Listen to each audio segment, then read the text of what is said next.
જય શ્રી કૃષ્ણ, જય માતાજી. તો બધાને આજે આપણો છે પહેલો બ્લોગ ગુજરાતીમાં, પણ ગુજરાતીમાં એટલે કે આ ચેનલ પર. બાકી આપણે બ્લોગ બનાવતા પહેલાં, પણ કોઈ કારણવશ આપણો ચેનલ જતી રહી એટલે પાછા બ્લોગ બનાવીએ છીએ આપણે.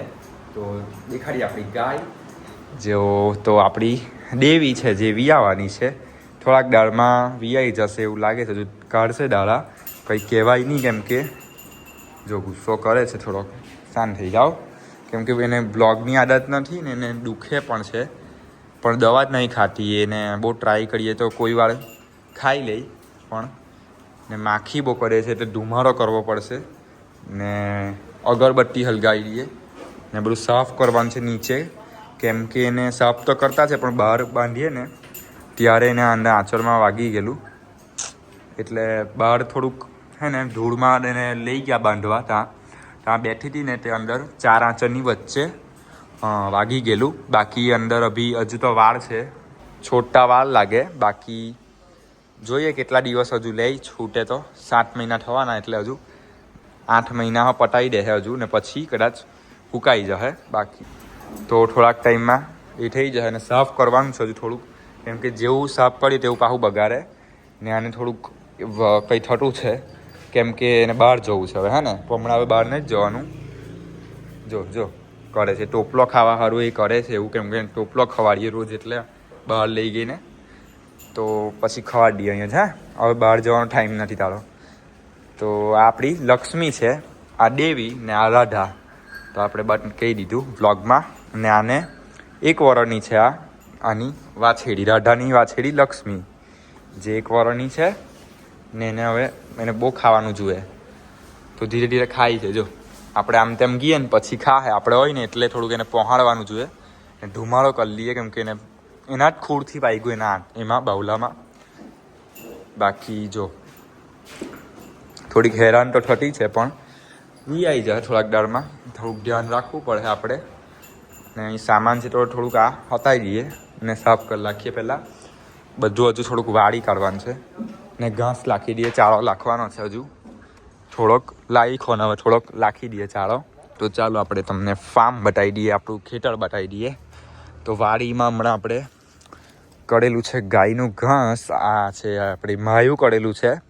બાકી આ બધું હમણાં કેમ કે ઘટે પછી વિયા હે, એટલે બંને થશે ત્યાં સુધીમાં થઈ જશે આ બંને. એટલે થોડાક વખત મહિનોમાં થઈ જશે આ. ને આ નેપિયર ને હેડી છે ને થોડું ઘાસ બહારથી લાવીએ, નીંદેલું નીચે હોય તે નીંદવાનું હોય ને એવું ઘાસ, એટલે નીચે થતું હોય તે. આવું જો આવું નીચે ઘાસ થાય ને આવું, તે આપણે બહારથી લાવીએ. ને અહીં કરેલું છે અહીં ગરમ પાણી, કેમ કે કરીએ ચૂલો છે અહીં. બાકી અહીં કરશું હવે આપણે કંઈ બનાવવાની પર ચૂલા પર.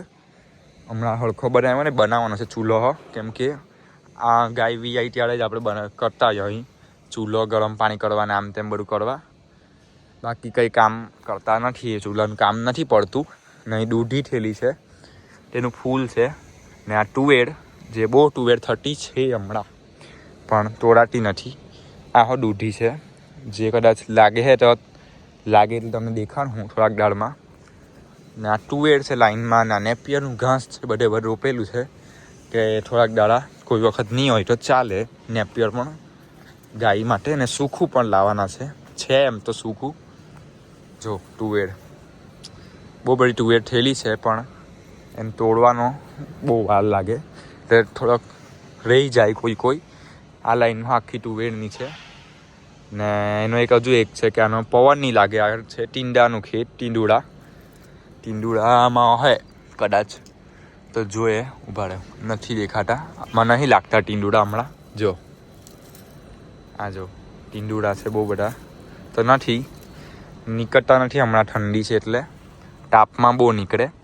તો હમણાં ખેતર એમ જ પડેલું છે, પણ એને લાગે છે એટલે થોડાક ટાઈમમાં તો આ પવન નહીં આવે ટીંડુડામાં ખેતમાં, એટલે રોપેલી છે.